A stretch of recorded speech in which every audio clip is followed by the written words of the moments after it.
Em um fundo laranja e roxo, em letras brancas, encontro com o autor, Maria Amélia Eloy. Olá, olá! Estamos aqui na Biblioteca da Câmara dos Deputados para mais uma edição do Encontro com o Autor. Sejam todos muito bem-vindos para este programa que celebra o livro e a leitura. Eu sou Maria Amélia Eloy, estou aqui com a minha colega, a jornalista e escritora Lara Rage, e hoje nós vamos conversar com o escritor Estênio Gardel. Muito bem-vindo, Estênio. Estênio Gardel, escritor. Bom dia, Maria Amélia. Bom dia, Lara. Bom dia, pessoal. Obrigado por me receberem aqui. Bom dia, gente. Bom dia, Estênio. Bom dia, Maria Amélia. Lara Rage. É um prazer estar aqui com o Estênio.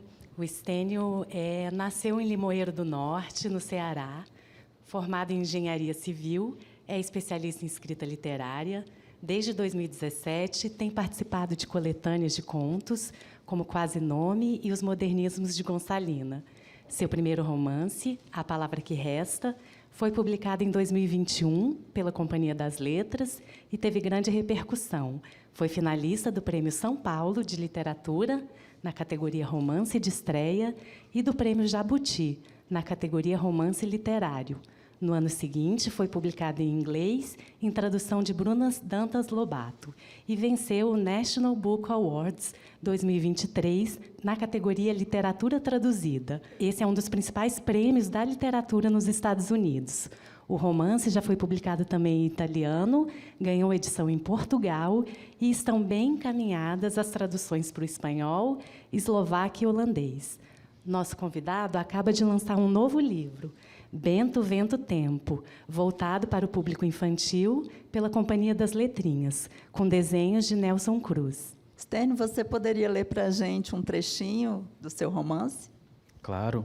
Eu vou ler o primeiro capítulo, que é intitulado Raimundo. Raimundo Gaudêncio de Freitas, traço incerto, arredio ao toque do papel.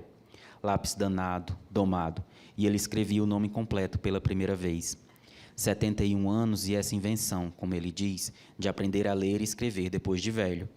Raimundo não foi difícil. Complicado era Gaudêncio, denso de saudade, as 5 vogais e acentuado. Freitas era feito de sangue. A vontade tinha sim, desde menino, mas o pai lhe dizia que a letra era para menino que não precisava encher o próprio prato. Raimundo foi cedo para a lida. De noite, o braço ritmado no golpe da foice pedia descanso, que no outro dia tinha mais. O intento de aprender se rendeu à precisão. O futuro estava escrito na frente dele, era o presente do pai, pai de família, dono de um pedaço de chão, assinando com o dedo quando a palavra falada não bastasse. O que não podia ser falado, ficasse palavra muda, pensamento. Raimundo não virou pai de família nem dono de sítio. Se arrancou as raízes, levando no bolso da camisa a carta. Uma carta inteira, uma palavra seguindo a outra. Quantas palavras? Mandar carta para uma pessoa que não sabia ler, só sendo. A ponta do lápis pairou acima da linha. O próximo nome tinha escrito a carta 52 anos antes. Ao lado do caderno, o envelope encruado, sempre fechado. Raimundo não deixou ninguém ler e envelheceu com o desejo de saber o que ela diz, crescendo dentro dele. Feto idoso, rebento tardio.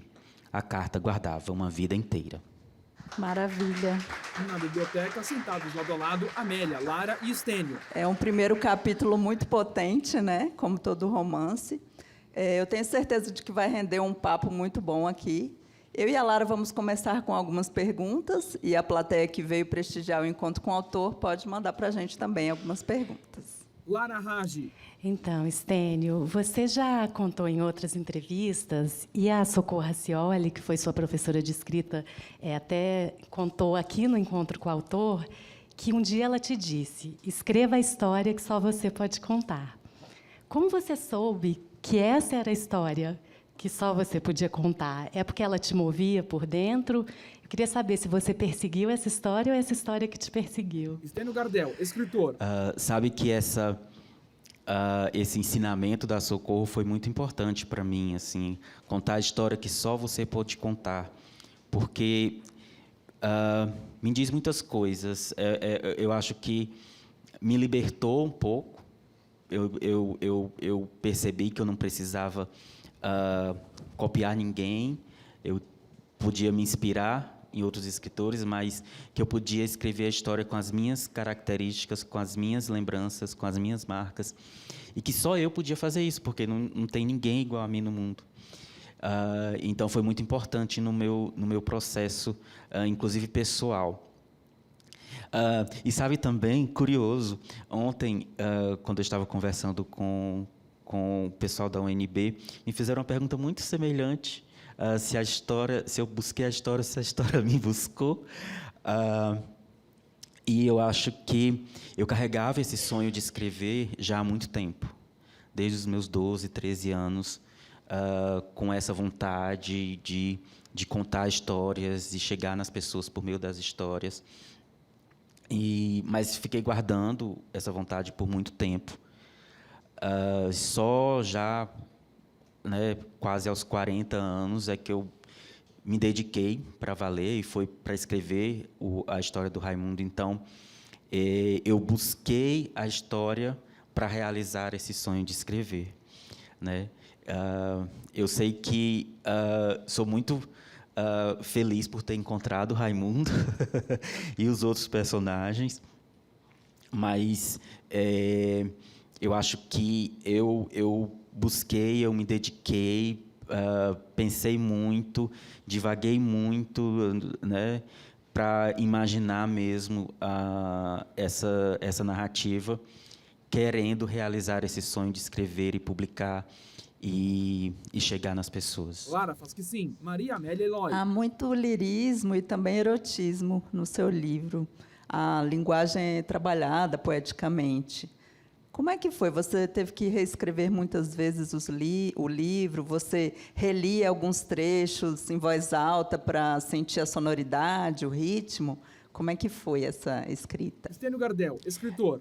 Essa característica do texto no romance, ela surgiu espontaneamente. Assim, é um pouco uma característica dos meus textos, mas é algo que eu não consigo planejar.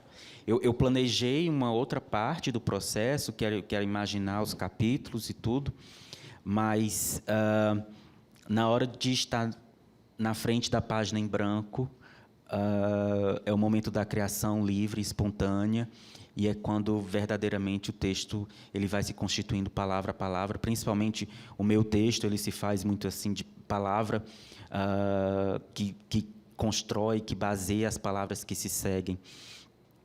E durante a escrita eu li assim em voz alta muitos capítulos, o livro inteiro em voz alta, porque além das imagens, da poesia de que você fala, Maria Amélia, tem a questão de que há períodos muito longos, parágrafos muito longos, né, apenas com vírgula, e eu precisava sentir como isso seria lido, não só pela legibilidade, mas também pelo ritmo e respiração do texto, que são muito importantes. Reescrita, com certeza, né, as inúmeras edições, porque o livro passou, e leitura crítica e tudo. Fiz muita reescrita também. Às vezes, pontualmente, né, para ajustar uma palavra, às vezes retirar uma imagem, uma metáfora que eu achava muito legal, mas a editora não achava, e aí a gente tem que ouvir também as pessoas, né? Mas muitas vezes também eu mantive o texto original e às vezes apontamentos mais amplos de narrativa mesmo, mas um trabalho realmente de muito esforço e esmero da palavra. Lara Raggi. Eu acho que a linguagem do livro, né, esse misto de uma linguagem meio sertaneja, mais poética ao mesmo tempo, assim, seguindo assim a melhor tradição da literatura brasileira de Guimarães Rosa, por exemplo, e me fez pensar assim: será que o Estênio leu muito Guimarães Rosa? Tudo se passa na margem do rio, né? Me remeteu à terceira margem do rio. Eu queria saber quem são suas influências literárias. Estênio Gardel, escritor. Obrigado pela menção. Eu me sinto muito honrado quando as pessoas fazem referência a Guimarães Rosa ou às vezes a Saramago, por causa dos períodos longos, complexos. E, com certeza, eles dois estão nas minhas leituras. E eu acrescentaria, entre os brasileiros, Graciliano Ramos, Raduan Nassar, Marcelino Freire, nosso contemporâneo incrível, Maria Valéria Rezende, Socorro Acioli. Se eu penso em literatura estrangeira, eu sou um fã do William Faulkner. Falo isso em todo canto. Acho que eu já deveria receber alguma coisa dos direitos do William Faulkner, porque não sei se o pessoal está comprando, mas eu falo bastante. William Faulkner, Dostoiévski, John Steinbeck, outro americano também, contemporâneo do Faulkner. E de literatura contemporânea estrangeira, eu gosto muito de um afegão que escreve em francês, que é o Atik Rahimi, que tem uma linguagem muito poética, né, desse texto que tem iluminações de linguagem. Eu acho que a gente está lendo e vê uma combinação de palavras, uma metáfora, uma imagem que acende os nossos olhos. Assim. Eu gosto muito desse tipo de texto. Então, é essa constelação assim, que me inspira, entre outros, claro. Maria Amélia Eloy. É incrível. Eu fico pensando sempre no que pode a literatura, né? E eu queria saber a sua opinião. Assim, você acha que a literatura pode transformar, de alguma forma, a realidade? Quando um leitor se depara com o seu livro, né, que trata desse preconceito contra homossexuais, transexuais, você acha é o seu objetivo tentar mudar a forma de ver dessas pessoas, com que as pessoas encarem de uma outra maneira essa questão, ou você acha que não pode nada a literatura, você escreve, mas não vê essa transformação? Estênio Gardel, escritor. Maria Amélia, eu diria que eu quero acreditar que ela pode transformar. Dizer que ela transforma, eu acho que eu estaria ultrapassando um terreno que inclui a leitura do leitor, o olhar do leitor, né? Eu acredito, sim, que a literatura pode fazer isso. Ela permite que a gente visite esse mundo inventado, essas vidas dessas pessoas, né, com seus problemas, e a gente pode fazer isso de uma forma muito profunda, porque é uma característica do texto literário também permitir esse acesso pelas suas particularidades. É diferente de um texto jornalístico, é diferente de um texto acadêmico. Então, a gente visita esse mundo fictício e, ao final, a gente pode voltar o nosso olhar para a realidade refletindo sobre o que acabou de ler. E aí sim, dependendo da visão de mundo, do conhecimento de mundo do leitor, junto com o que ele leu, talvez seja possível instaurar algum tipo de mudança, né? Nem que ela seja iniciada com uma simples pergunta. Eu cito um exemplo aqui, não vejo problema, participando de um clube de leitura. Isso me marcou muito. Participando de um clube de leitura, uma leitora fez um depoimento muito emocionante de que emprestou o livro à mãe, né? E eu imaginei que essa mãe já era uma senhora de idade. E quando a mãe foi devolver o livro, agradeceu a filha e disse que se sentia em débito com os filhos.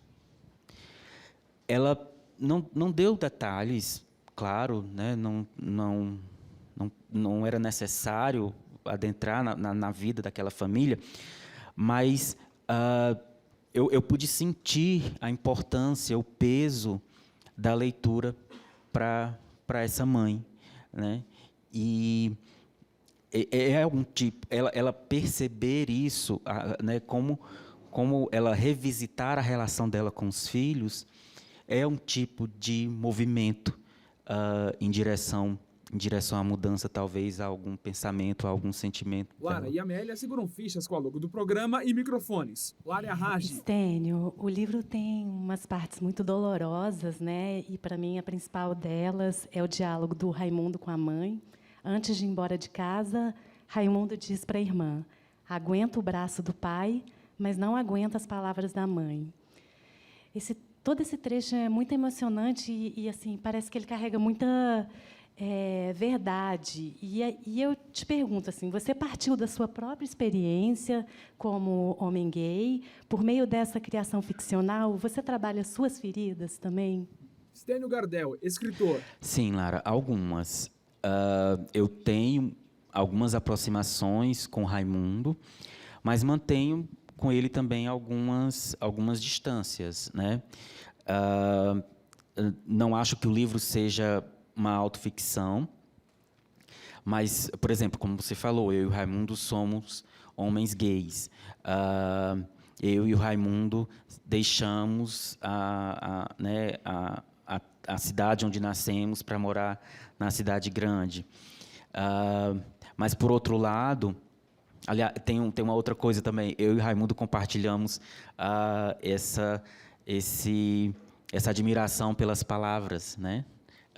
Eu querendo escrever, ele querendo aprender a ler e escrever. Mas, por outro lado, eu sempre pude frequentar a escola, o Raimundo nunca pôde. Eu nunca sofri as violências que ele sofreu. E aí eu entro mais na sua pergunta. Eu sempre fui abraçado pela minha família quando ele não pôde, né?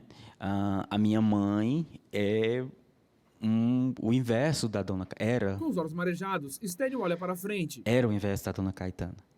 Então, a Dona Caetana é a mais pura ficção para mim. Ela não tem inspiração. Apesar de que eu acho que a gente se utiliza também dos opostos para criar os personagens, né? Do que a gente conhece e cria de acordo com o que é diferente. Então, mas indo mais a fundo, eu utilizei muito do meu processo de autoaceitação, dos meus medos, das minhas vergonhas, para criar os medos, as vergonhas e o processo de aceitação do Raimundo. Isso, com certeza, está lá, algumas frases, pensamentos que eu tinha. Por exemplo, no começo do livro, quando o Raimundo reflete vendo o Cícero dançar, e ele se lembra de que escuta muito: homem que é homem não acha homem bonito.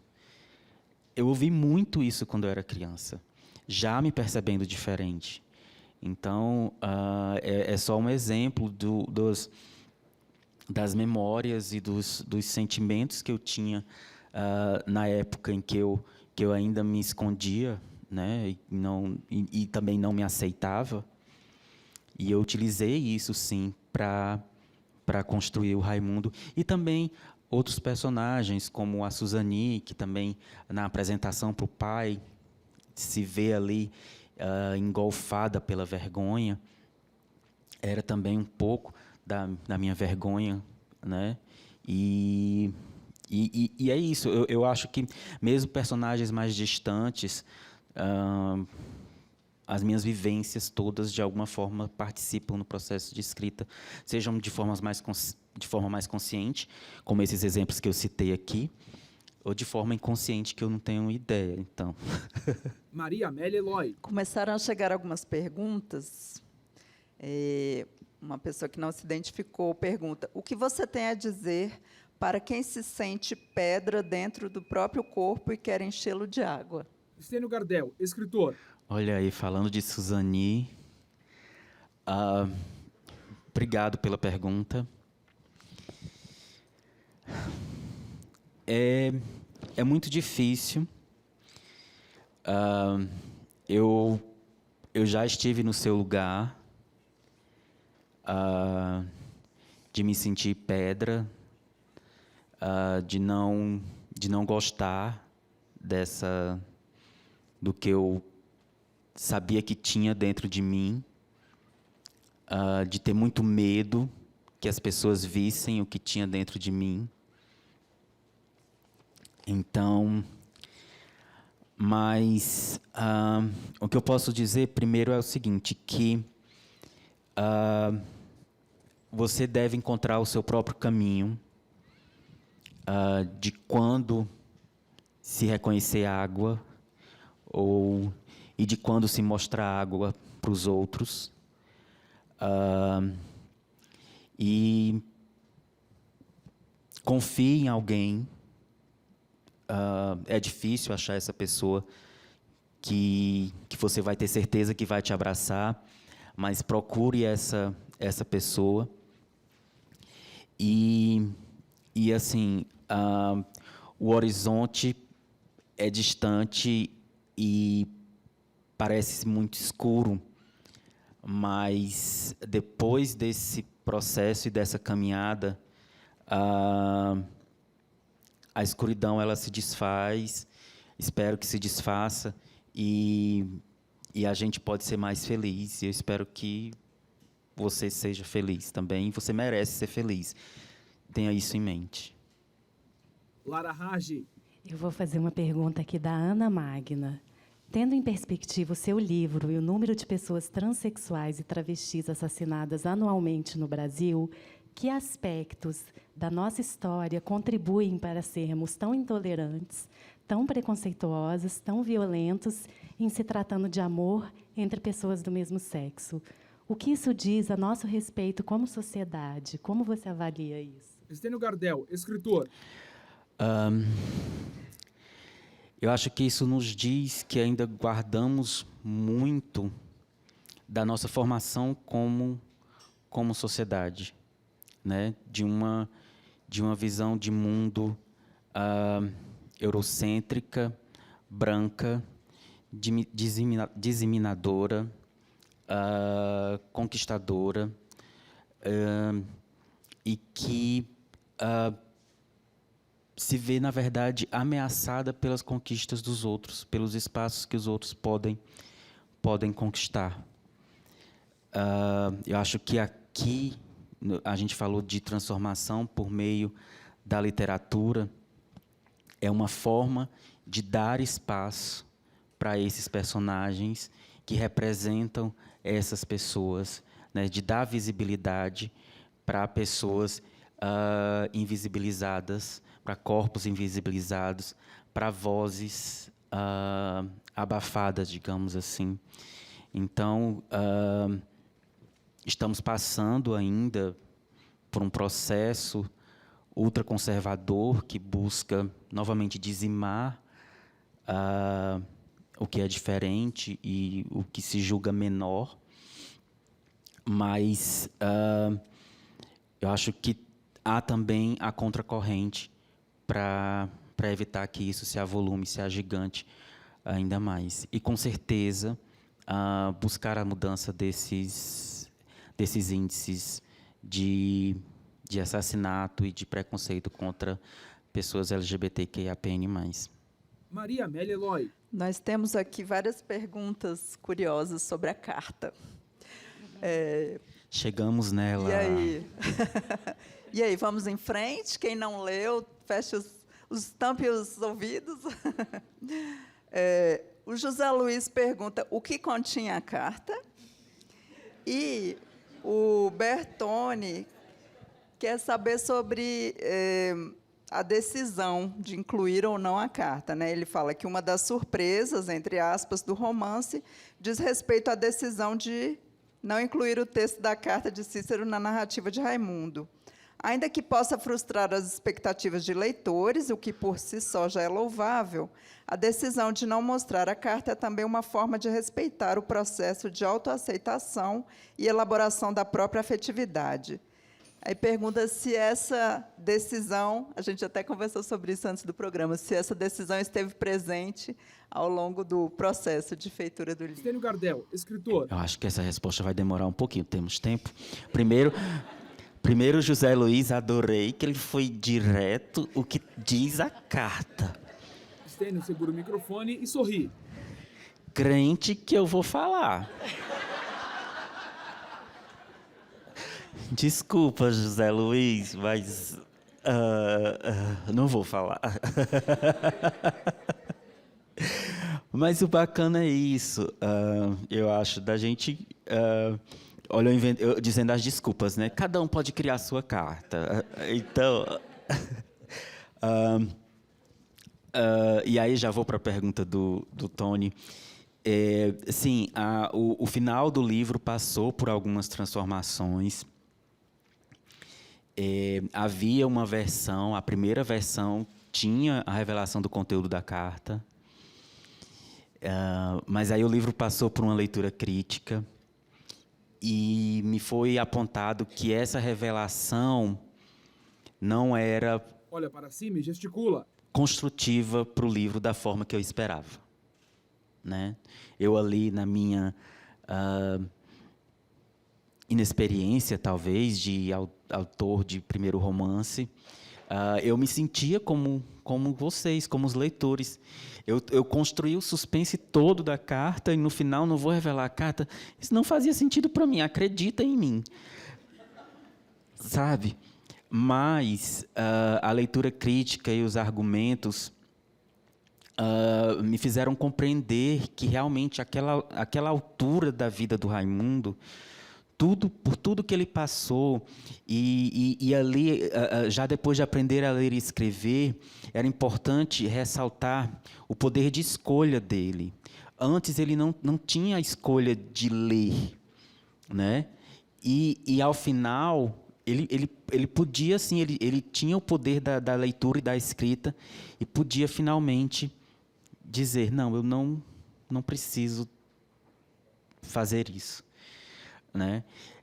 Eu demorei bastante para perceber isso, mas parte do meu trabalho é sempre pôr o texto literário em primeiro lugar e perceber que nem sempre o que eu queria que o texto tivesse, ou perceber que um trecho ou uma cena iria me satisfazer, era o melhor para o texto, deu trabalho. Eu aprendi muito, mas existe essa distância, né? E foi pensando no texto literário mesmo que eu concordei com a alteração. Mas aí era só o começo do problema, porque eu precisava encontrar um novo final. E aí foi quase um ano para achar esse novo encerramento. E eu achei. E ele ficou durante muito tempo. E aí esse eu conto. Que era assim, o Raimundo abria a carta, mas ela estava completamente manchada, apagada, por causa do tempo, das intempéries. E só restava o quê? O vocativo, o nome dele lá no topo da folha. E esse final ficou bastante tempo, só que aí, cada vez que eu recebia o arquivo para fazer a edição e lia, eu acho que Estênio Gardel, escritor. Uma pulguinha me incomodava, e eu percebi o que era. Eu estava tirando das mãos do Raimundo a resolução da relação dele com a carta. Eu tinha deixado ao acaso, ao tempo. E aí eu digo, não pode ser assim. O Raimundo tem que ter agência, tem que ter atitude nessa resolução. E aí, vamos mudar de novo. E foi quando eu cheguei nesse final que vocês leram, que valeu super a pena todo esse processo, porque é o final que dos que eu visitei, e teve outros que eu tentei escrever, né?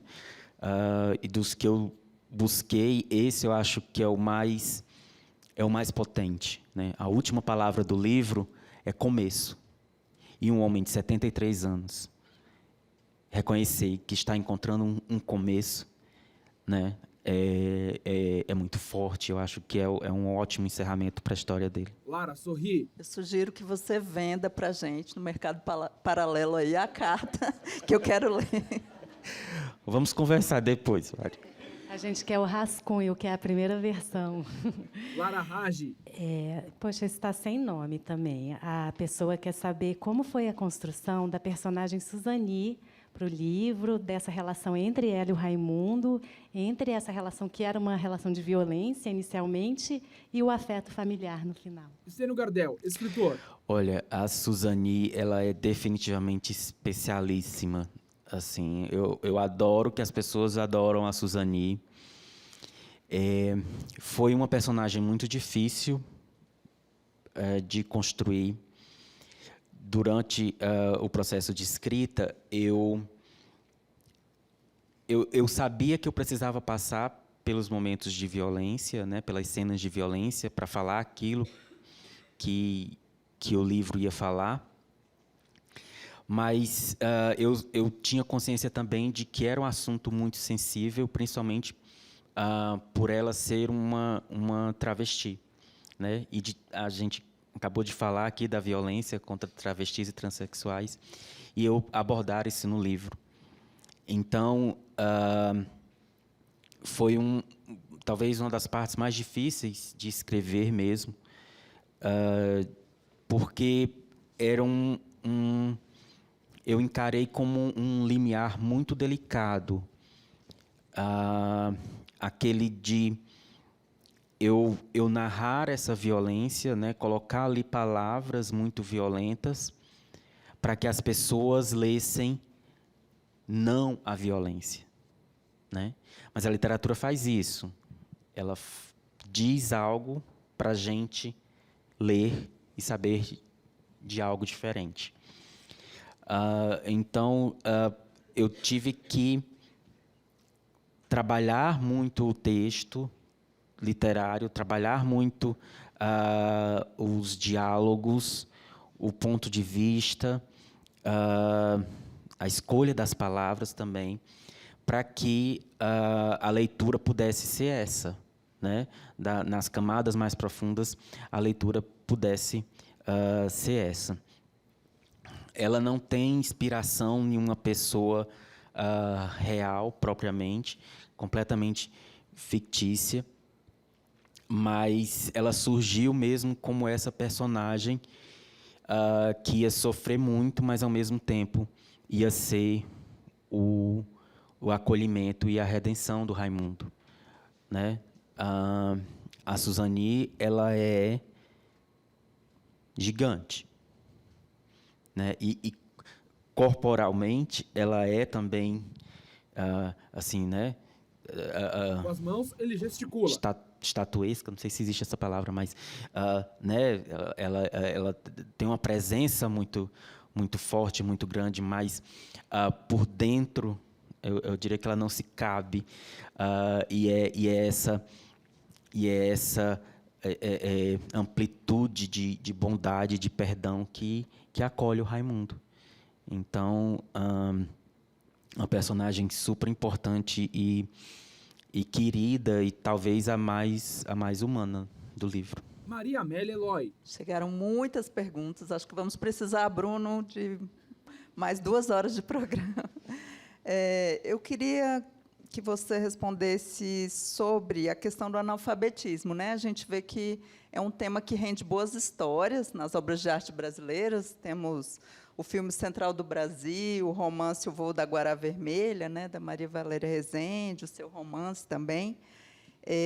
A paixão pelas palavras e a transformação que as palavras ditas e não ditas podem causar na vida de alguém são temas metalinguísticos que rendem boas histórias, né? Estênio Gardel, escritor. Sim, eu acho que todas essas obras citadas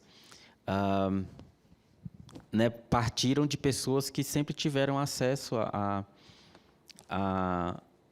ao aprendizado da língua escrita.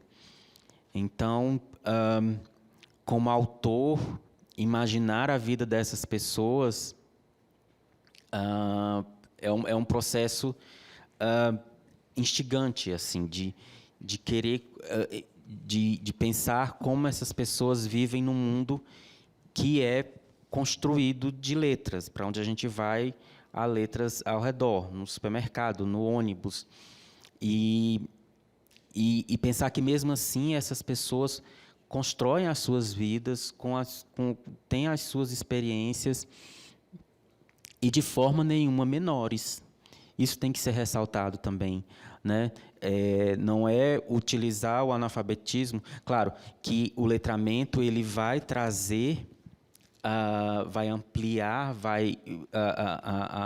a presença dessas pessoas no mundo. A presença, e eu falo aqui, não só passiva de ela ler, mas também ativa, porque né, o letramento ele traz uma emancipação ativa de participação.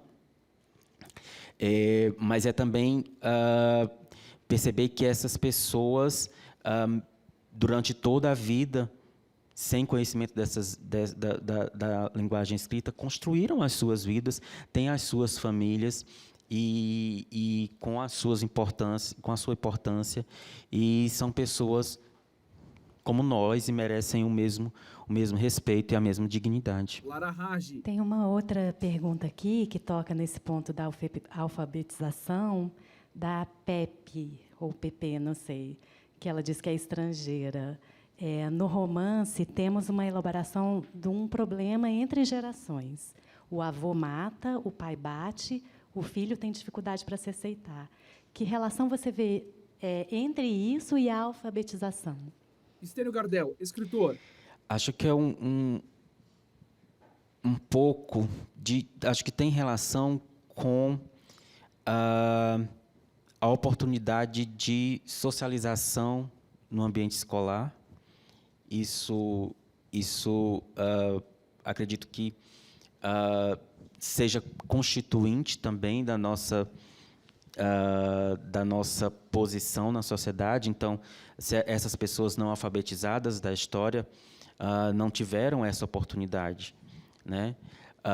Passa também pela falta de oportunidade para instrução, para ler algo a respeito, para conversar com outras pessoas a respeito. Mas o preconceito que está instaurado ali naquele ambiente, no seio da família, na comunidade, está retratado ali, tem outras raízes, né? Vem de uma tradição machista, paternalista, que é muito comum, mesmo nos centros urbanos, mais ainda na zona rural, mais distantes, e que às vezes a informação demora mais a chegar. Hoje talvez nem tanto, mas o livro tem origem, né, tem um começo décadas atrás. Então, acho que esses dois aspectos entram em cena aí. Maria Amélia Eloy. Para a gente mudar um pouquinho de assunto, porque tem livro novo aí saindo, né? A gente quer falar dele também. Uma última pergunta sobre o romance. Até que ponto encontrar alguém que é semelhante a nós naquilo que em nós não aceitamos pode ajudar ou dificultar a própria autoaceitação? É o Gregório, que também diz que a ausência da carta causou certa frustração. Estênio Gardel, escritor. Eu entendo demais, Gregório, a tua frustração, mas assim, eu gosto do final.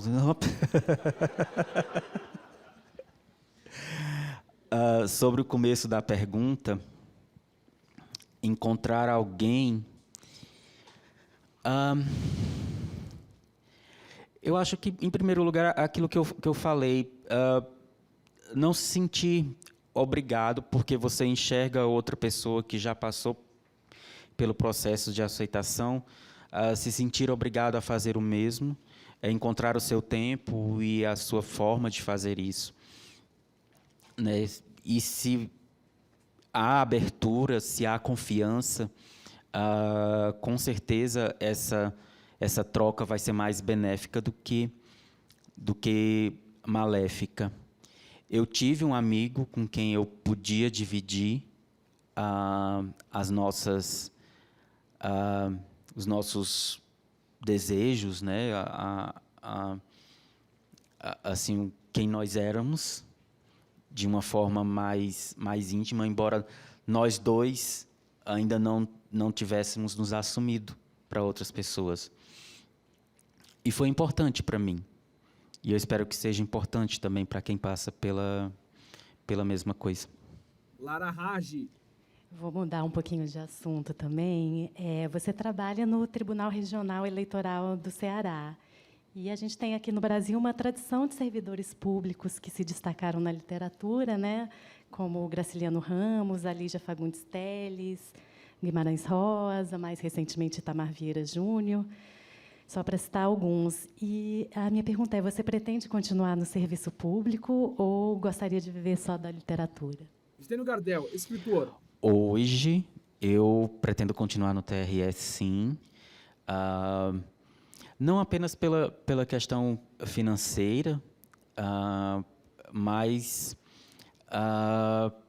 há uma vontade também de continuar fazendo o que eu faço lá, de contribuir para organizar a eleição e o momento de permitir que o brasileiro vá às urnas e escolha os seus líderes e possa dar a sua opinião para a orientação política do Brasil.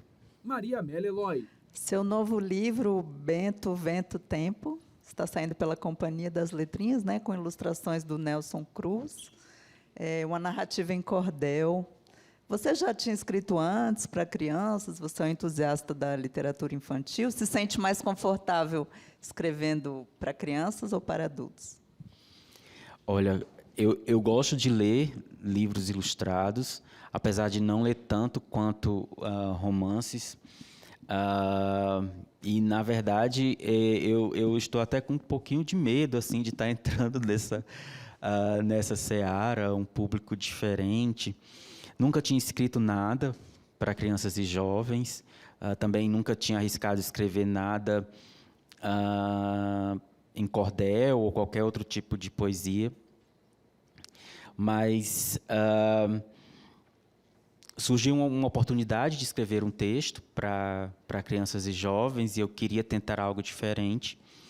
E resgatei o cordel, que eu tinha lido há alguns anos, e já tinha um pouco da ideia desse menino que quer ajudar o avô a recuperar as memórias. E também tinha essas 3 palavras, Bento, Vento, Tempo, como uma possível origem para a ideia, e eu acabei juntando as coisas e deu super certo. Lara Raggi. Eu vou fazer mais uma pergunta aqui, de um participante que não se identificou. No meio da criação, há bastante inspiração, criadores de referência. Você, como escritor, e sendo inspiração para outros, qual dica, conselho ou palavra de motivação você daria para futuros escritores? Estênio Gardel, escritor. Em primeiro lugar, aquilo que eu falei, não busque comparações de ninguém com o seu texto, né? Não busque comparar o seu texto com textos de outros autores que já publicaram, ou consagrados, ou clássicos. O seu texto é o seu texto, e você pode trabalhar nele para que ele se torne um melhor texto e possa ser publicado ou por uma editora, ou por meio de um concurso, ou por autopublicação. Eu acho que uma das principais coisas é isso, é encarar o seu texto com as suas características e buscar inspirações. Aí sim, você pode gostar da Clarice Lispector e achar que o texto dela é algo que te atrai e você, né, se inspirar nela, mas não querer comparar, porque a frustração, aí sim, vai ser muito maior do que do colega com o final do livro. Então, né, fora isso, de forma mais prática, é manter rotina de leitura também, de escrita na medida do possível, por exemplo, ainda não consigo escrever todo dia. Eu escrevo todo dia se eu estiver envolvido no projeto, até terminar. Mas leitura eu faço todo dia. Alguma coisa ler todo dia. E talvez o mais importante seja tomar a decisão de começar a escrever. Porque o livro que você tanto quer escrever não vai sair da sua mente para a mão do leitor sozinho, né? É preciso que você tome a decisão. Não, eu lembro do momento em que eu tomei a decisão de escrever a história do Raimundo. Era final de 2016, eu tinha saído da última aula do primeiro módulo do ateliê de narrativa da Socorro Acioli, um sábado de noitinha, a aula terminava por volta de 6 horas. Eu cheguei em casa e falei para mim mesmo, eu vou escrever a história do Raimundo. Se eu não tivesse passado por aquele instante, eu não estaria aqui hoje.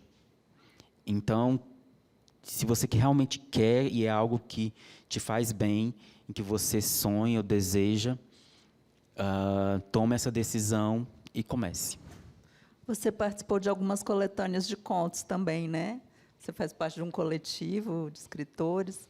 Isso também ajuda bastante, essa congregação literária, né? Estênio Gardel, escritor. Sim, no meu processo foi importante, principalmente porque é outra questão que serve também de conselho, se é que a gente pode denominar assim, é que o texto ele vai passar por leituras de outras pessoas, né? A gente se sente envergonhado, às vezes a gente não quer mostrar, estar aberto a críticas é bem difícil, mas o coletivo, por exemplo, me ajudou muito nisso, porque a gente compartilha os textos, a gente dá opinião uns textos dos outros, e sempre de forma muito respeitosa, sempre de forma muito amistosa, como amigos mesmo. E me ajudou a isso, a saber receber comentários positivos e negativos sobre o que eu estava escrevendo. Você escreve com muita liberdade, né, no livro. Muda o foco narrativo da terceira para a primeira pessoa. Às vezes começa a frase com minúscula, termina com vírgula. Por que você optou por escrever assim? Como essa forma de escrever, desafiando a gramática, conversa com o conteúdo?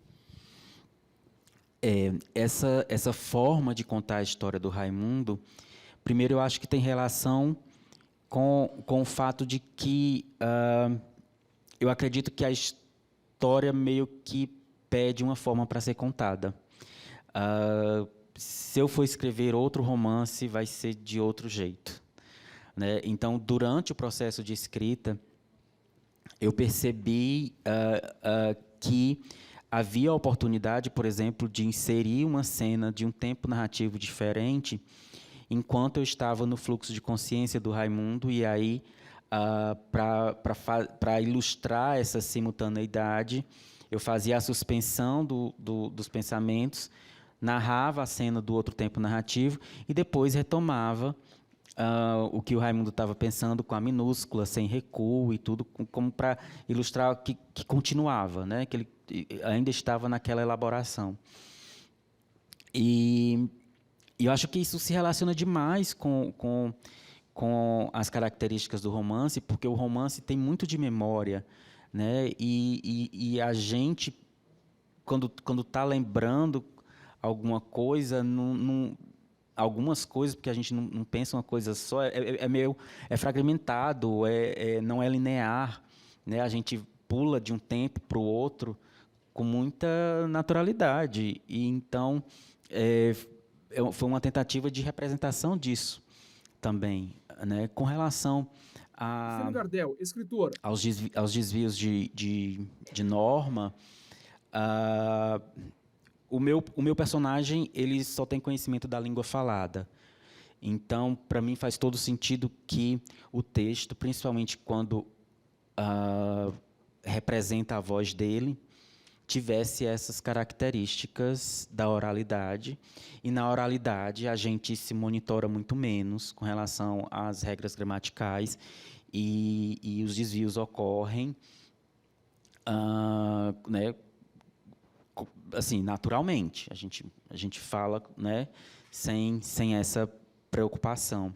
E até mesmo nos trechos de narrador de terceira pessoa, há também alguns desvios, porque eu entendi que era um texto mais próximo do meu personagem e da minha história. Então, eu queria essa relação mais próxima.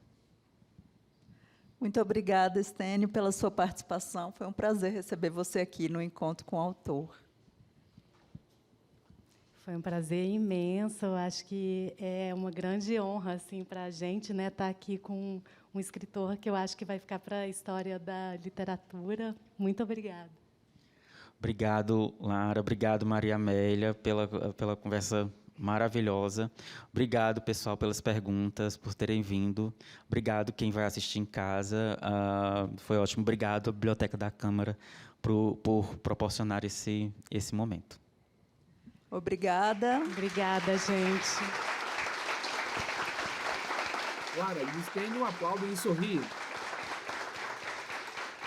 Então, agradecemos aí o prestígio, né, presencial, e também pelo YouTube e pela TV Câmara. Que venham os novos programas, vamos continuar lendo, prestigiando a literatura brasileira.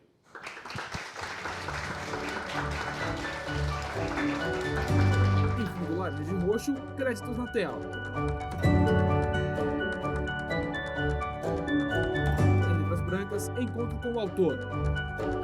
Logos, 25 anos TV Câmara, ligada no que importa. Câmara dos Deputados.